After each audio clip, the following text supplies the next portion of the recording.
I'm Evelyn Lee. And I'm Janine Chastain. We're collaborating on curated conversations to explore how the industry of architecture is changing. Together, we'll find ways to create new solutions to current challenges while elevating the value of architects. Welcome to Practice Disrupted.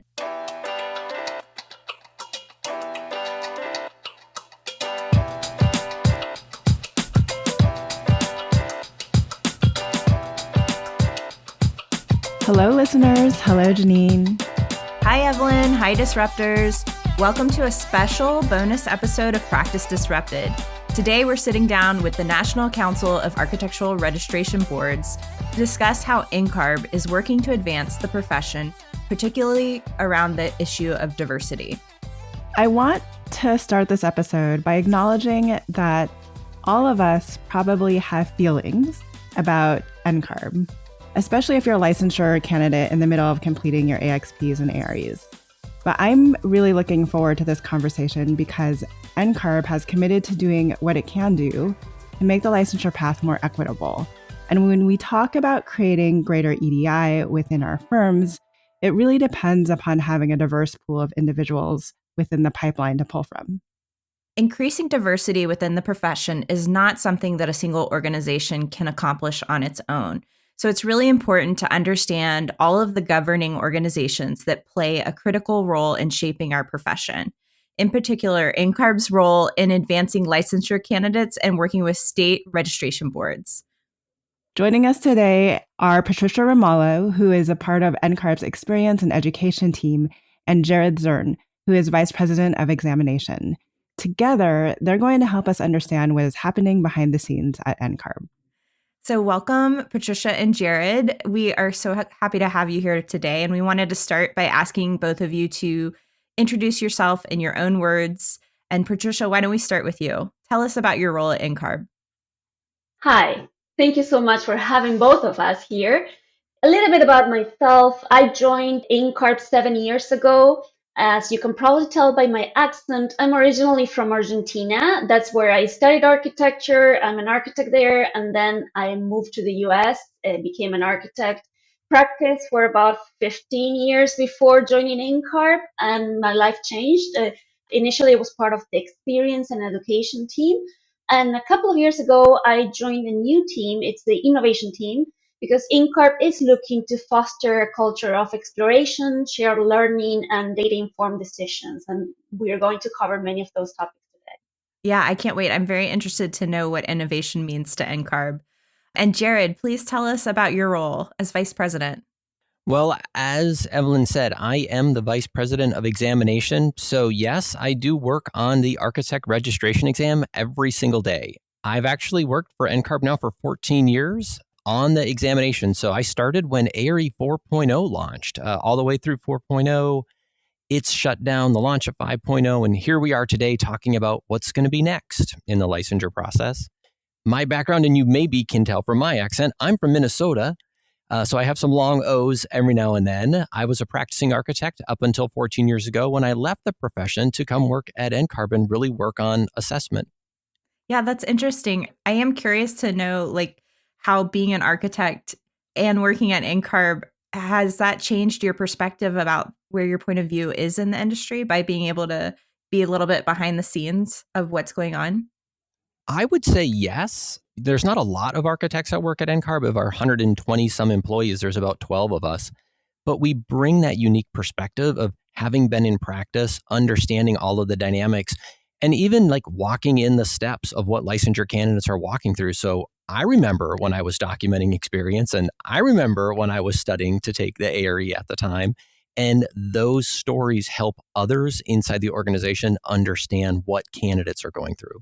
Absolutely. Before we assume that everyone who is listening really knows what NCARB is, and I know we gave a brief introduction in the intro about it, I would love to hear from both Patricia and Jared. How would you each describe NCARB?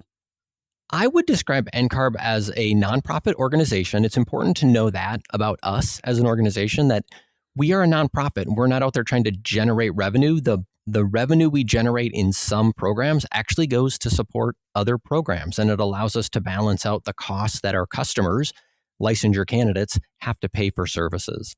We are a membership organization, and our members are the 55 U.S. licensing jurisdictions. We're pretty good at saying it. It's the 50 states, Guam, Puerto Rico, the U.S. Virgin Islands, the District of Columbia, and the Northern Mariana Islands. They're the ones that set policy and regulation at the jurisdictional level. We are here to help them standardize their process and procedures and make the overall reciprocal licensure process better for everybody. And I think that's a really important point that a lot of people get confused, is that the states operate individually on their own. Therefore, NCARB cannot tell the states what to do holistically. The states still basically decide what the local governance is for their location. And so sometimes I see people confuse the idea that NCARB can interject an idea over all of those jurisdictions, where that's not truly the case. Yes, we can advocate, but much like the building codes that we are familiar with as architects, the ICC develops the codes, but then it's up to the jurisdiction. That could be state, or in the case of the building codes, even the city. They adopt the parts that they feel it serves them the most, and they may even change it a little bit. NCARB tries to find that common thread and trying to facilitate licensure while protecting the health, safety, and welfare of the public. Yeah, and I want to hear also, Patricia, if you have any other thoughts about your perspective on NCARB and how you might describe it beyond what was just said. Well, Jared did a great job covering the basics. Some of the things I didn't know when I was in practice was NCARB is a nonprofit organization. We manage the programs that people have to go through to become an architect, but we don't really assign the license like I would have thought in the past. And the reciprocity aspect, it's another thing that compared to other professions, we are lucky as architects to have an organization that facilitates that transition. Because one of the things I mentioned, especially when I'm talking to students, it's in the US, we have this very unique setup in which each state has their own license. And if you have a project in another state, you will need a license in the other state, regardless of where you're sitting. So that is one of the bigger reasons why NCARB exists. So I think a big part, obviously, of NCARB's operations is improving the licensure candidate experience overall. That goes back to opening the pipeline for equity, or for greater equity and diversity and inclusion within the profession. So what are you hearing from licensure candidates and license holders right now? Where do they seem to be struggling with the most and needing more support? Jared, I'll start with the good news and you can take the rest. I have been, recently, and as part of the outreach team, I have been lucky to be in contact with licensure candidates and architects residing inside the US and outside the US. And two things that I have noticed. First, especially after 2020 and the recent years, mobility across jurisdictions and mobility across countries is something that is coming up a lot. And people are reaching out asking, how can we help? So that is an area in which NCARB is actively working in. We already have reciprocity within the US. We are working in pursuing mutual recognition agreements with other countries. One that is coming up with the UK is an example. So that is an area where we are trying to contribute based on the needs that are coming up. And another area, it's that I'm noticing a lot of interest in getting licensed. It's great to hear. Few years ago, I would hear more like, why should I get licensed? And now the conversation has switched to, even if I don't plan to practice traditional architecture, to go into the non-traditional, students, licensure candidates are voicing that they value licensure for those paths as well. So that is a change. And I'm very connected with the immigrant community and some minority groups. That is a passion of mine. And they also are very strong in wanting to advance in the profession and their careers. So NCARB is collecting a lot of data, and we're seeing that, for instance, 50% of the new architects in 2021 are women. 60% of the new licensure candidates that are embarking in the process are identifying as a person of color. For the first time in NCARB history, we have 500 Black or African American candidates starting the path to licensure. So there is a strength, there is a will, and now it's NCARB's turn to figure out how we can best make the licensure path accessible to everyone. Okay, Jared, I want to hear it. What's the bad news? Yeah, Patricia set me up for the bad news. The bad news is that I would say there are three main factors that we hear repeatedly from licensure candidates.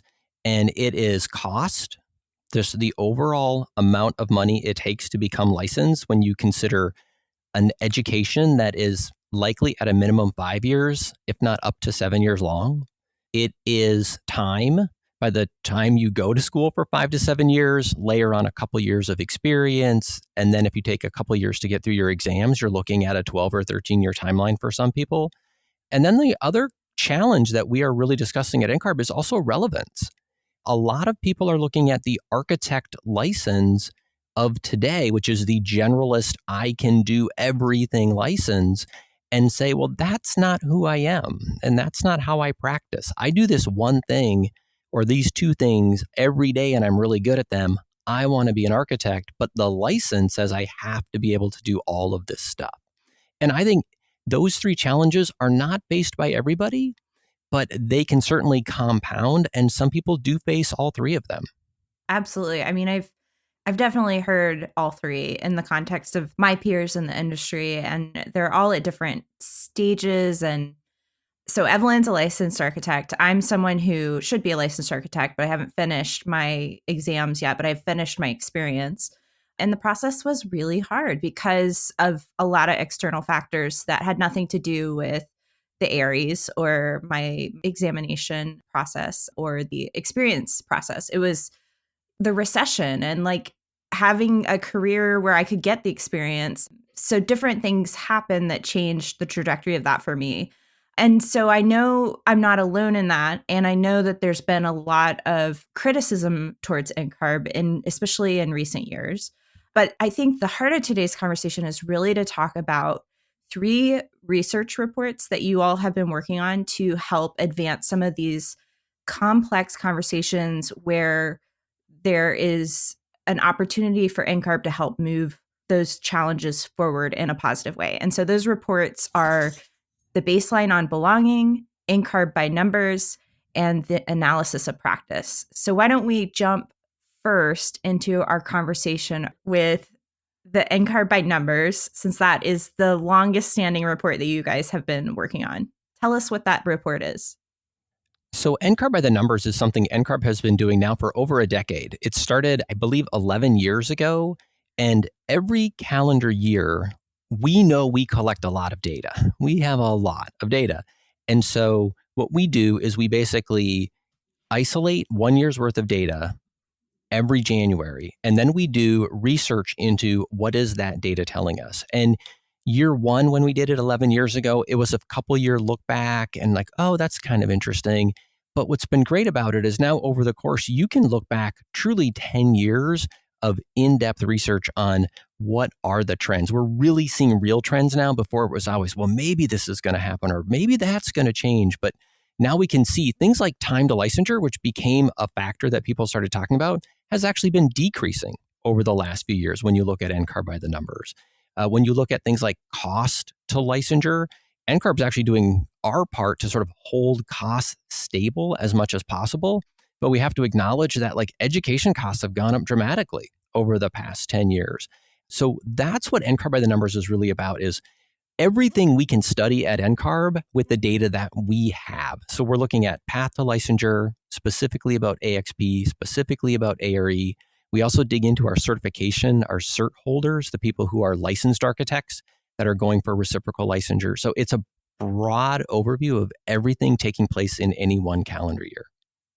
NCARB is trying to get more information, so we know there is something happening. And with NCARB by the numbers, we have been able to pinpoint certain areas that we need to research more. So from this data collection every year, we have started to pull some threads and to understand what is happening so we can move towards improving our programs in a successful way to help the most amount of people. So for instance, in 2018, we noticed in NCARB by the numbers, we started reporting data related to attrition. And at the time, there was noticeable disparity in minority architects that were more likely to fall from the licensure path. So we had a 25 to 30% more likely. And this was something that we really needed to understand why, because just knowing that it's happening doesn't help. So the next step was understanding why. And that is one of the reasons why we moved. We also started working on a baseline on belonging. And I think in this report, this is where you're generating historical data in reference to demographics in the profession. So there's a lot of speculative conversations that are out there of how much of the percentage of the industry is of a certain demographic. And in this report, you can actually point to real data that you've taken on the number of certified NCARB license holders, and you can look at specific demographics broken down. So a couple that stood out to us when we were prepping for this conversation is that approximately 83% of NCARB certificate holders identified as white in 2021. White men made up just under 2/3 or 64% of NCARB certificate holders in 2021. And white women were the next most represented group at 19%. And other demographics, including Black or African American women, continue to be the least represented demographic group in the architecture population at under 5%. And it has only increased by about 1 percentage point since 2017, which is definitely something we've covered in other episodes. So I think that that is a really important place that people can go to find information that is accurate and represents a holistic look at the industry in the US. Yes, and the 2022 edition, which is the 11th edition, it has enhanced demographic reporting. So we wanted to learn even more. So this year, we dig deeper into the gender, racial, ethnic diversity in the profession. And again, this is, we iterate, and every year we try to push a little bit more and get more data. So that actually leads us into the baseline for belonging, which was in partnership with NOMA, correct? Correct. This was a significantly important joint initiative, and we can't give NOMA enough credit for all of their efforts in this project with NCARB. Can you tell us about what some of the big takeaways were in that report? As you had mentioned, the baseline on belonging report really grew out of NCARB by the numbers because we saw enough disparity in NCARB by the numbers, but we wanted to know the why, right? Because like you said, it's one thing to call out a problem, but then to understand what's really the root cause of the problem.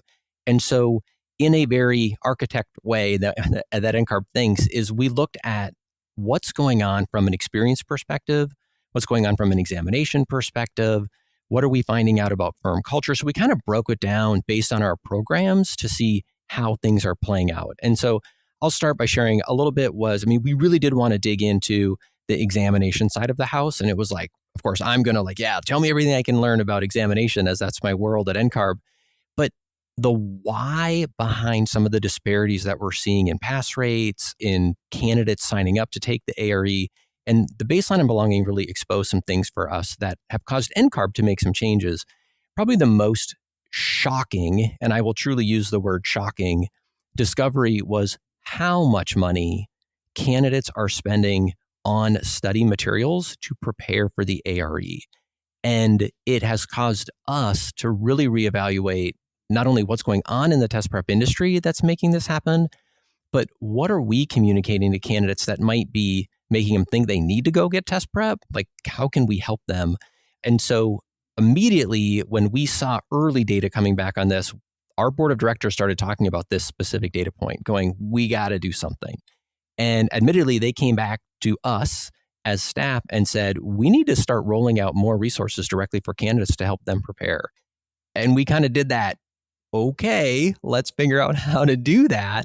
And over the course of 2 years, we put time and money and a lot of volunteer effort into building full-size practice exams for every single division. Again, Doesn't cost a candidate anything. They can take it as many times as they want. And the great news is this launched back in June and we're already seeing an impact. Pass rates are going up for candidates that are using the practice exam. Pass rates are staying the same for candidates who are not using the practice exam. So I cannot stress enough how important it is for everybody who's going to take an ARE exam to use the practice exam. The only thing you have to invest is your time, and it is well worth it. Yeah, no, that is so significant because I do think there's been this whole industry that's emerged around trying to sell candidates on resource materials. And then as someone who has gone through that process, I can say for sure that there's I've got a library in my secret stash of files that I've been collecting of different study materials. And so, yeah, one of the data points from the survey was that only 26% of test takers indicated that they felt confident that they could afford the ARE. And so I want to talk a little bit more about this next layer of financial burden, which is about firms helping to cover the cost of the examination, because that was also something that came out of the information. So tell me more about where you see an opportunity either for NCARB to take a stance on a policy change, or maybe is it the firm's responsibility to take a stance on supporting the financial responsibilities of AREs? I will share that I know conversations are happening inside of NCARB where it's both people's responsibility. NCARB is not going to sit here and say, well, it's on everybody else. We don't need to worry about that. And at the same time, NCARB knows we can't, as you, I think, had said in the introduction, no one organization can fix everything. It really is a multifaceted effort. NCARB is continuing to have conversations about, can we figure out new ways of supporting candidates from a preparing for the ARE perspective? What would that be? Practice exams are great. Is there something else we could do? Or do we need more practice exams? Is that the go-to? It really works. So you're going to probably see us studying this issue a little bit more in the next year or so of, great, you've used the practice exam. Now what, right? What else could help you as a licensure candidate? At the same time, from a financial perspective, NCARB continues to think through and study various ways to either just maintain cost of the ARE, potentially lower cost. We actually did lower and we eliminated some fees when we migrated to PSI over the this summer. Candidates used to pay anywhere from $40 to $55 to reschedule. And that was money that came out of the candidate's pocket and went right to the test vendor. And the reality is now we negotiated a different contract with PSI. We don't have to have candidates pay reschedule fees anymore. And that's a cost savings. And admittedly, I will tell you, candidates are using it. Our candidates reschedule a lot in architecture. If they do it within the time frame, they're not paying anything to do that. And so that in itself, even though it seems like a little thing, could save a candidate easily a few $100s over the course of taking 6 divisions of the ARE. Yeah, I'm totally guilty of missing my reschedule window and then losing my sunk cost on my exam fee, but that's okay. That's another topic. And so another data point from the report talked about African Americans and Latino candidates are more likely to report that college and personal debt and family obligations negatively impact their ability where they cannot really afford the exam. So, for example, African Americans were 14% points more likely to report personal debt as a factor impacting their ability to afford the ARE than white candidates. Yes, our reports are noticing differences from, if we look at AXP, how firms are assigning certain tasks to differently based on certain things. To the support to the exams, one of the things you mentioned was the African American and Latino candidates that are less likely to report their firms contributing, and then school debt. So I think it's a partnership. So part of it will be NCARB with the other organizations that, of course, we're joining forces to improve. At the same time, I would encourage firms to do an introspection and think about how they can support, to start with, of course, equitably everyone, but also how can they help. And schools, another call to one of the things that NCARB is trying to do is collaborating more with community colleges to see if there is a way to shape education in a way that is a little bit less costly and still a path to licensure. So it's in all of us. To me, one of the biggest issues has always been that it always felt like an extracurricular part of the process. Like, you go to work and you're going to work your butt off all week, and then now you need to go home and you need to study, and it's this additional thing that you need to do on top of what you're doing just to like live in society. You got to go home and do the additional work to study for this area and pass it. And I think it just puts an incredible strain on people, both financially and emotionally, to the point where I've even seen people, they go through that really rigorous process of taking all their exams, and they can't even celebrate at the end because it's just been so much to get to that point. They just want to move on.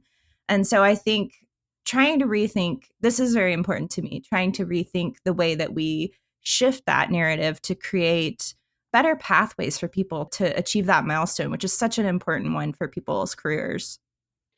And that is exactly some of the work we are doing. And one of the reasons why we have an innovation team, we are trying to challenge ourselves, to look at things from a different point of view and from every point of view, to ask the hard questions, to challenge our own traditions. So we are asking questions like, should we have 3 E's? What is the rest of the world doing? Should we be figuring out more, not even alternative, but more ways to get a license that are the standard path, that will have a smaller burden on school debt? Or maybe you have a person who does not go to school. How can that person with a lot of experience can get a license? Or they learn better in a different way. So we all have different abilities and different ways to learn. So I will say this is an area where, like your podcast, which is Practice Disrupted, this is where NCARB is really looking at disrupting the licensure process. We are actively working on this right now to reinvent not only what is expected of somebody who earns that license, but also what are, as Patricia said, the multiple ways somebody can go about earning that license. 2 decades ago, NCARB was sort of on a path of trying to get everybody to do everything the same way. And it included going and getting your NAB degree, coming out, completing your IDP at the time, getting done with IDP, and then starting your ARE and completing and it was a very rigid process. For those of us that have been around NCARB have seen the changes. NCARB has gotten a lot more flexible, right? There's overlapping experience and examination in a way there's never been before. We've launched the Integrated Path to Architectural Licensure program option where students are learning about architecture, they're working in firms, and they have the opportunity to take the ARE all at the same time.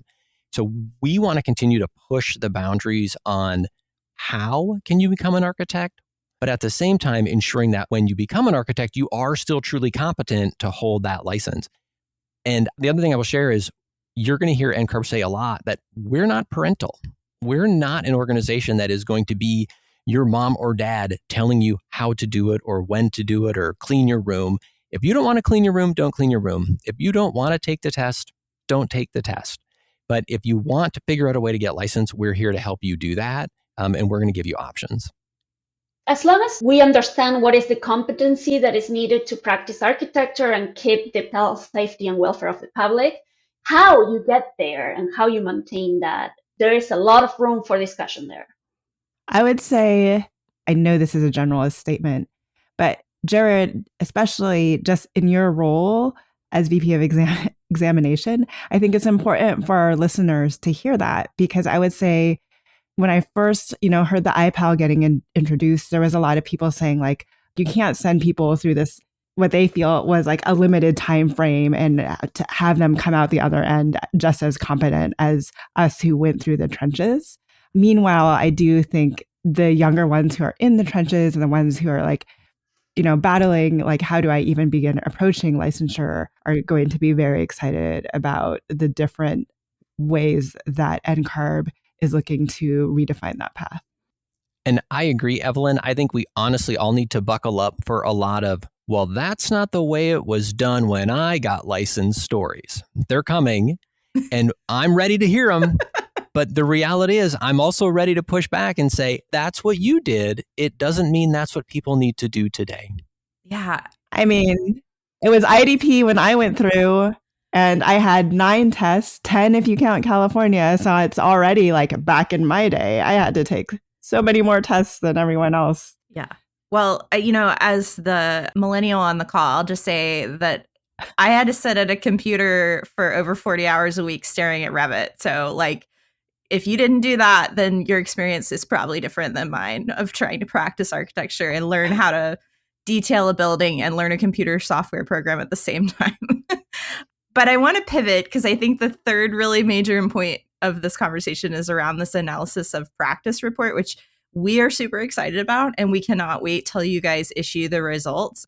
So from what I know, there were 19,000 participants that were involved in this survey, which was, to your point, Jared, about really thinking about how do we redefine practice. And I'm super interested to know what you can tell us. Can you give us a teaser about like what we're going to find out in this report? I can give you some teasers. The full report is really planning on being released in early 2023. We have all of the data inside of NCARB right now, and there are some program committees that are already chewing on what this data means. But some of the big highlights that you're going to hear coming out of this is the value of licensure still exists. And a lot of people have questioned that. And they're like, oh, I don't know, maybe licensure needs to go away, or the next generation doesn't care about licensure. But the reality is when you look at people who have just recently earned their license, they still say, no, there's absolute value in earning my license. And they personally saw a benefit in earning it very quickly after they earned that license. So value of licensure is not going away. I think that's important for people to know. I will say, though, the specializations that are starting to happen inside of this profession that are not about being licensed, but just are about being a specialist in a certain area with a certain skill set, those are becoming more and more important than they ever have in the profession. So some of our data is really showing how people who aren't licensed and are choosing to not pursue licensure are still in the profession, but they're choosing to become specialists in very nuanced areas. And I think that's a fascinating conversation for the practice of architecture, because what does that mean when, okay, Evelyn holds a license, that's great, but you're really working with 6 other people who are way smarter than you in a lot of different areas, and none of them are licensed, and you're very happy to have them on your team, right? And so this is like a new dynamic in the profession for us. Yeah, and I'm personally excited about this because Evelyn and I will be the first to say that in our expertise in this industry, it is very different than what the core competencies of a traditional architect would be. We're not the technical minded architects. We're the, and I'm not an architect, I should specify or explicitly say I'm not an architect yet, but in my focus and where I've really grown my knowledge base, it's in practice management. And so when I took the Aries, I crushed that exam. But when I look at the other exams, I'm going, I really don't know that I want to study mechanical systems for, several months on end just to pass this exam. And what was always hard was feeling judged against the standard of, well, we need you to do production as an architect. So in order to qualify or even to work in this firm, your role is X. And not having people recognize the strength of the specialization and the strength of where my actual abilities existed. It was outside of what was considered the core competency of what it meant to be an architect. Well, I'll pick up on that point about the technical side of architecture. So sharing some nerdy data points coming out of the analysis of practice. One of the things I found very fascinating was, I will admit, when I went to architecture school and when I came out of school, I was taught how to put a building together. Like that, we had multiple detailing classes in college. That's what it was all about. My first architect boss had done construction for 20 years and just hammered me on everything about, wind, water, thermal protection.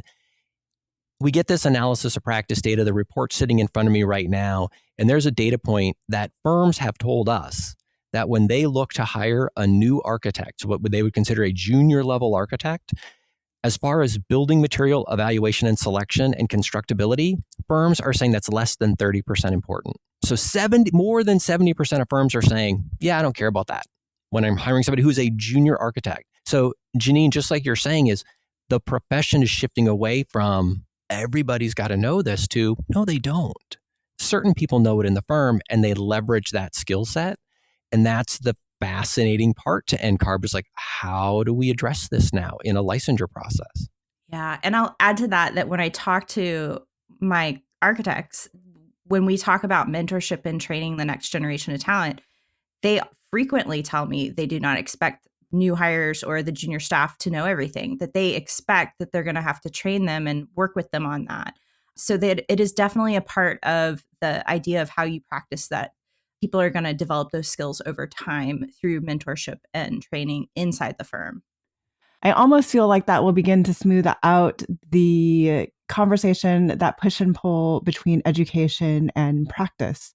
And when I talk about my transferable skills and the skills that I use as an architect in the tech industry, for me, I really lean into the problem solving and design and understanding and things in three-dimensional space, which was core to my education as an undergrad. And that's where most of my transferable skills come from. My transferable skills don't come from, I know how to put together CD documents, right? That's not going to translate as well to other professions.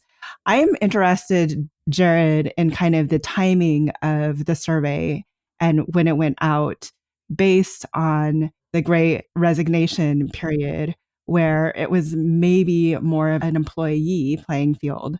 So that means that people were actually seeing bonuses for getting their licensure, or they were using getting their licensure to leverage to a greater extent and move to a new firm. So I'm wondering, as the economy begins to shift and that doesn't come into play, how do people reevaluate the value of the license at that point?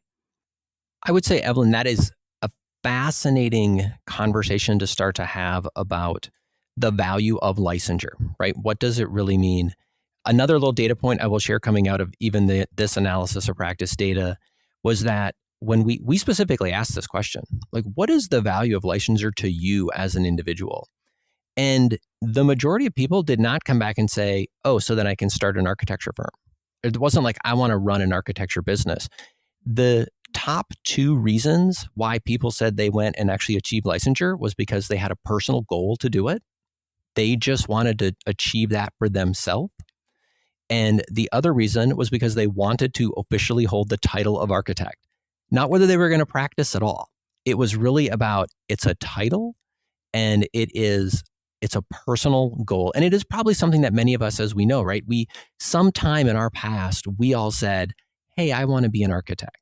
And you signed up to go to school for it and you ended up working in firms for it. And there's that thing in the back of your brain that's like, I still want to get that title.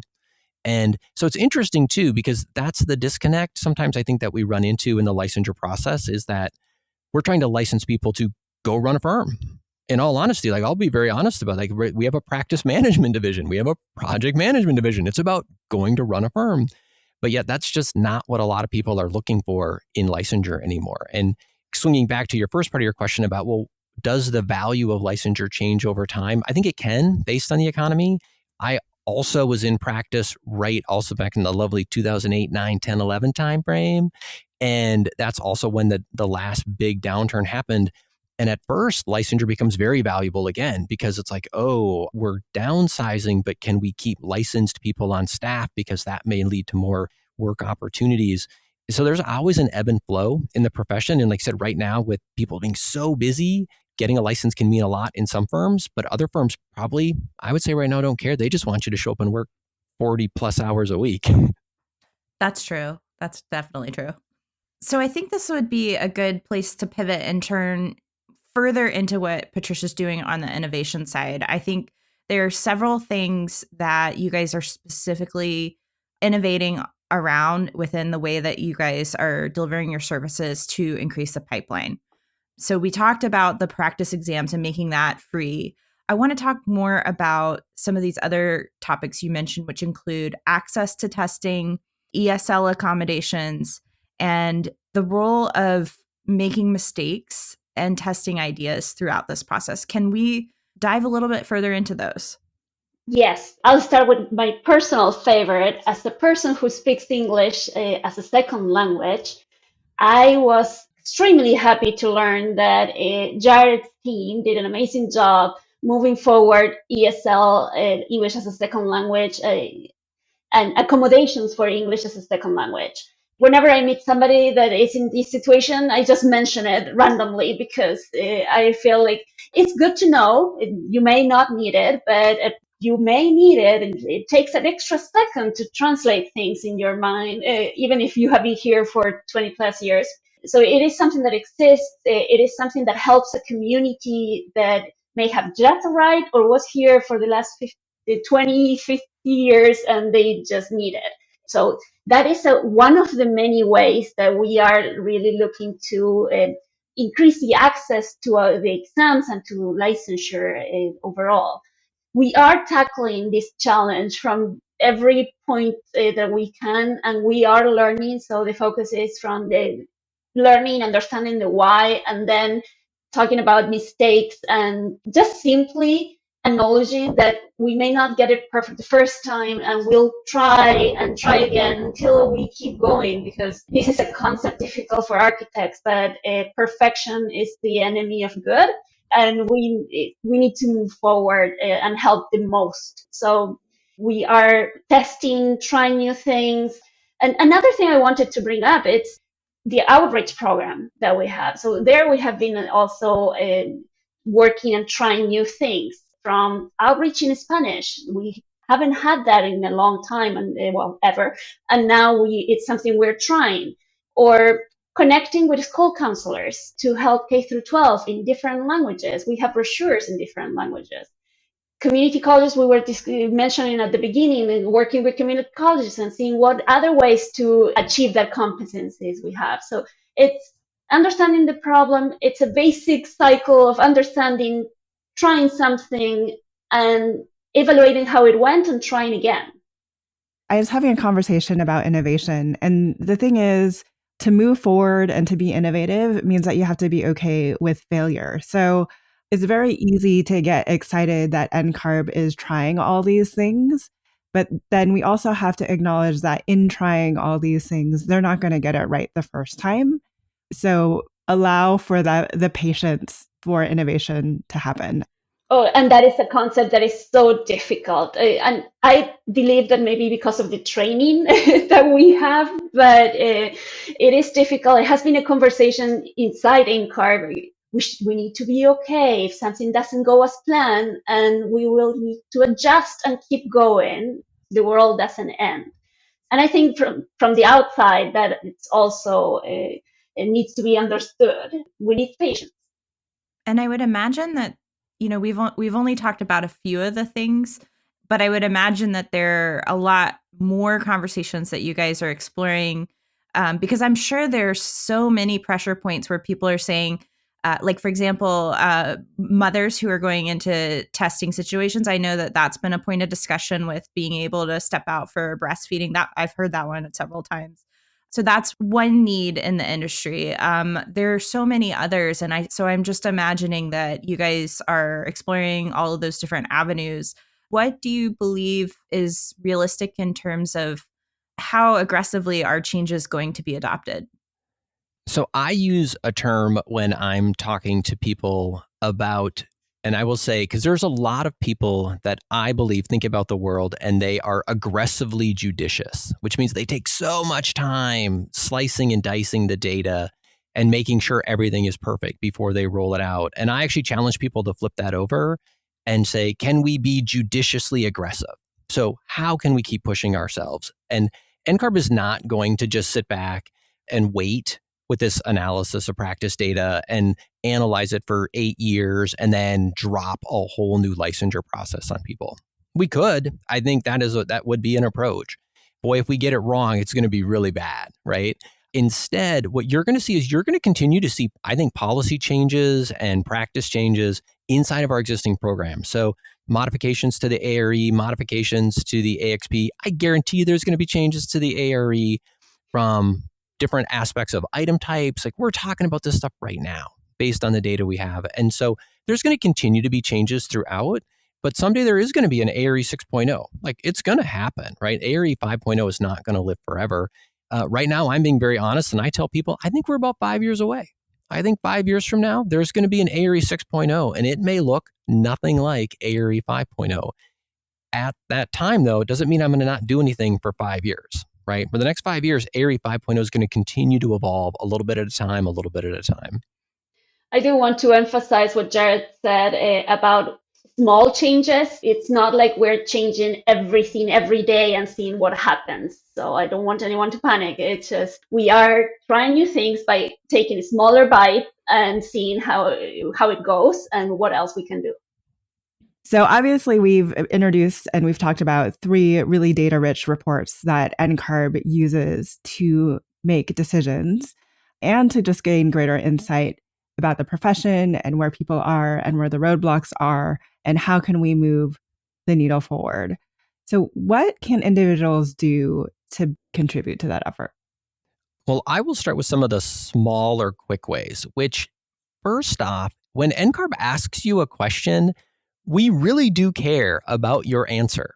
When we send you a survey, and I will say for every candidate who takes any division of the ARE, we send you a follow-up survey to your email on file within 2 days.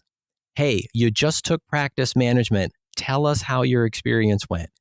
We look at those answers. Like, we really look at those answers. And not only do we look at your answers, we take your data, we compile it with others, and we share it with our vendors. So PSI gets a report from us telling them how our candidates think they did, right? So something as quick as 5 minutes to fill out a survey matters to us at NCARB. From a bigger perspective, people volunteer to work on our committees. We've mentioned that we have these different task forces and committees that are re-envisioning, like, what's the licensure process going to be? That's a bunch of volunteers. I'm actually going to spend the next couple of days meeting hundreds of volunteers, architects all across this country that are going to be talking about all the different things happening inside the profession and all the different ways NCARB could go. And so volunteer for NCARB, and whether it's just being part of a small focus group, which is a quick 1 or 2 hour connection, to committing more time to working on a committee where you maybe meet 3 or 4 times a year, all the way up to, I would say, the volunteers I love the most are the volunteers who actually take time to write exam items.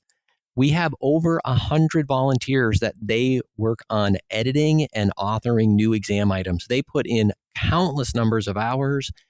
They volunteer their time, and they allow this exam to exist. And so there's all kinds of levels of volunteer engagement. And I know Patricia has more to talk about. Yes, regarding committees, we have depending on your area of expertise or what type of interest you have from the think tanks, rethink tank for individuals who are recently licensed as well. For instance, I am going to be joining Jared in this big conference that we have with committees. One of my favorites is the Futures Collaborative. This is a committee that is charged with figuring out what is happening in the profession, in the regulation of architecture in the next 50 years. So not today. Today we have committees taking care of that. What is happening in the future? To, of course, item writing, think tanks really give us information and feedback of what's out there, what's happening, and where we should be focusing our efforts. So collaboration and volunteering, it's a huge way to get things moving. And another way, if you're interested in helping those around you that are seeking licensure, there is a program that NCARB supports. It is the Architect Licensing Advisor Community. It's a group of volunteers that want to help others with information and with mentorship. So NCARB provides information, resources, access to NCARB staff, and even we have a conference. So these individuals are well trained to support others. So if you're in a firm and you want to help, you could be the architect licensing advisor for your firm or your school, you're a student, you can help those around you as well. So different types of engagements, they all help in different ways. Is there a resource that we can either point people to in our show notes or a link on the website? Or is there a time of year that people should be thinking like, oh, this is when they're making new assignments to NCARB committees? Well, we actually do it all throughout the year. Certain focus groups spin up randomly throughout the year. So we may reach out to a pool of licensure candidates and just say, hey, we'd love to hear from you. That also comes through email. So that's, I think, a big part of it is also please don't delete the emails that NCARB sends you. Read them. There might be something of interest in them.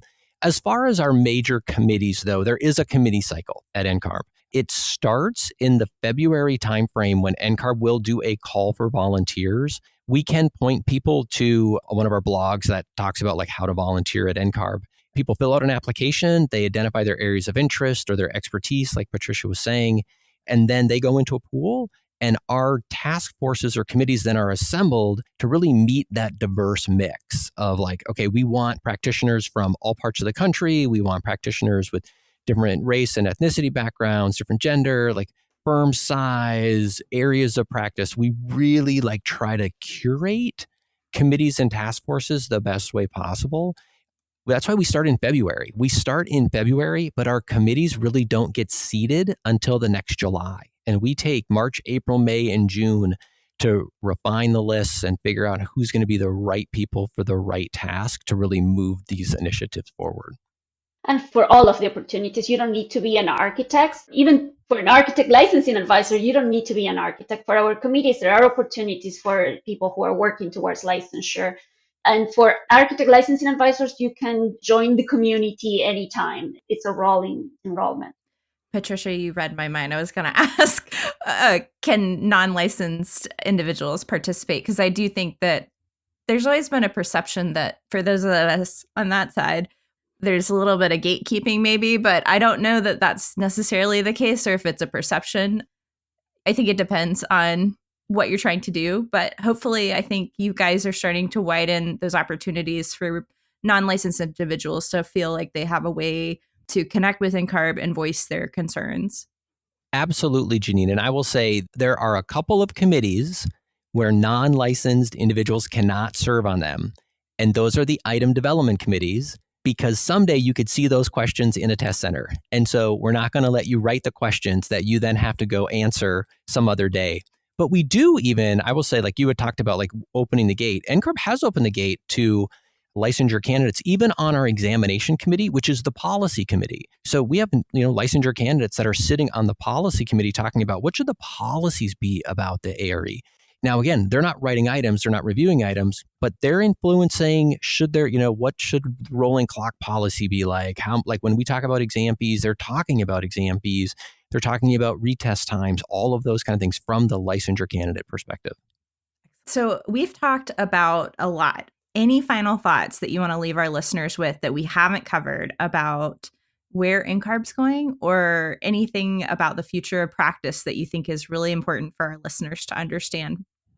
I think one of the topics we haven't spent a lot of time on, and because we all know it's so important though, is really looking at how we are going to address diversity, equity, and inclusion in this profession. We know there's a lot of data out there, and NCARB sharing part of it, and we've committed to looking at our programs. We've committed to making changes where we can make changes. But I think it's good to continue to reinforce that this is going to be a process that's going to take place over the next few years. Again, there's no magic bullet that is going to solve this problem. But NCARB is committed to working on it. So I think that's an area where I know we've talked about it. I think we could probably talk about it for another hour very easily.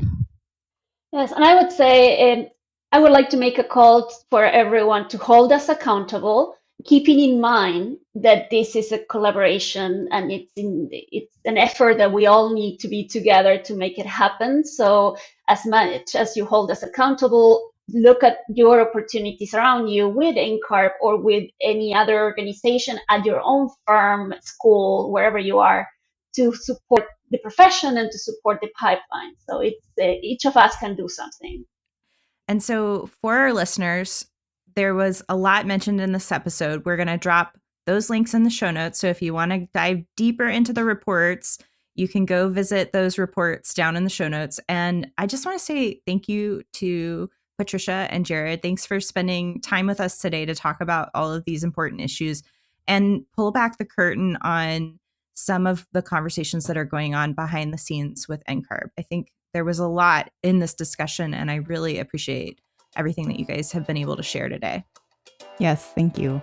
Thank you so much for the opportunity. Yeah, thanks for having us. Hi, Disruptors. If you like the content from today's show, you can find all of our past episodes over on practiceofarchitecture.com/podcast. Be a part of the conversation by joining us, our speakers, and others in our community at practiceofarchitecture.com/community. Our social media handle is @practiceofarch. That's @practiceofarch. We love to hear from you. Drop us a note to say hello. This show is part of Gable Media. You can learn more about other podcasts and video channels in our community by visiting gablmedia.com. Thank you for joining us on Practice Disrupted, a podcast by Practice of Architecture. Tune in next week for a new conversation on change in the profession.